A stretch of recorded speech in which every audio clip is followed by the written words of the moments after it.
Hi there, I just wanted to show this guy with you, which I just finished. It's not completely done yet. I need to fix the rim here, but for the rest it's as good as done. You might have seen this one in my previous video where I showed that I pinned it because it's actually a metal, fully completely metal model. And I got around to painting it, and I'm yeah, quite happy with how it turned out. Nice and dirty and nurgly, nurgly. So it's this one. You might know it from way in the past, I think it's from. So it's from 2002, quite a while ago, and it's the classic Lord of Nurgle on his rotten steed. And it's also, you might have seen it more recently during Warhammer Fest when they made a reimagination of this one in plastic. So this is the original metal model.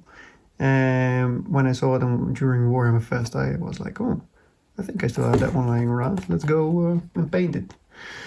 Now, I made a couple of small modifications, not much. So first of all, I gave him an oval base instead of the classic square one, simply because I like the look better.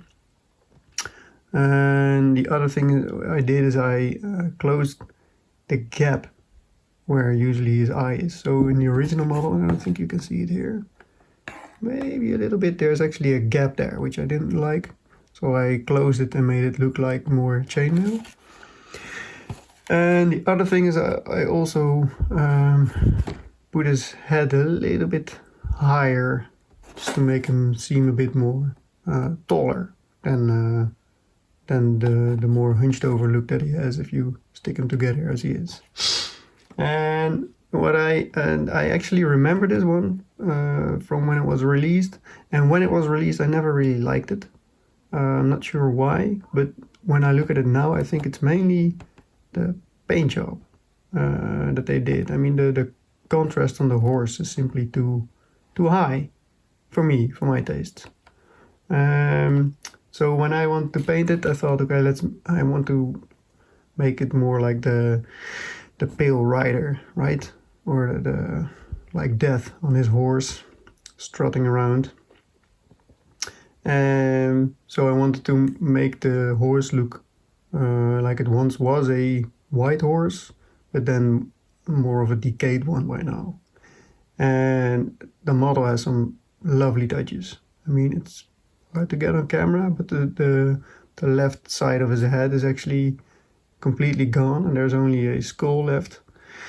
He has some nice trophies, like this half decayed head on a hook over here, and he got some more heads down at the bottom there as well, and another one back there. And I think this crow on the signpost is a very nice touch too. So I just stole the writing on the signpost directly from the box art, Kislev. I don't know why he's going to Kislev, but I think he has some business over there, seeing the way that he's pointing. One of the things I really didn't want to do with this model is make any smooth transitions. I mean, the previous models I finished were the Dark Angels, which were sharp, smooth armor, and I had to do a lot of blends there, and I didn't like that kind of painting too much, I have to say. I mean, it's doable, but it just takes such a long time to make it work. And for this one, I really only used washes and a couple of glazes, but there's hardly any more advanced stuff in here. Yeah, I really liked the way that it worked out, and the way of working. So I'm trying to see if I can put that method of painting to some other figures as well, maybe Space Marines, even if possible. Because there's such hard surfaces, and this is only cloth, right? So might not transition very well, but we'll see. I just liked the way of painting, and the metal was a joy to paint as well. So it's all rusted and decayed and nasty. I mean, I really would not like to touch this scythe in real life, nor this sword over here. There's some quite nasty things you will catch probably if you touch those. So yeah, please don't.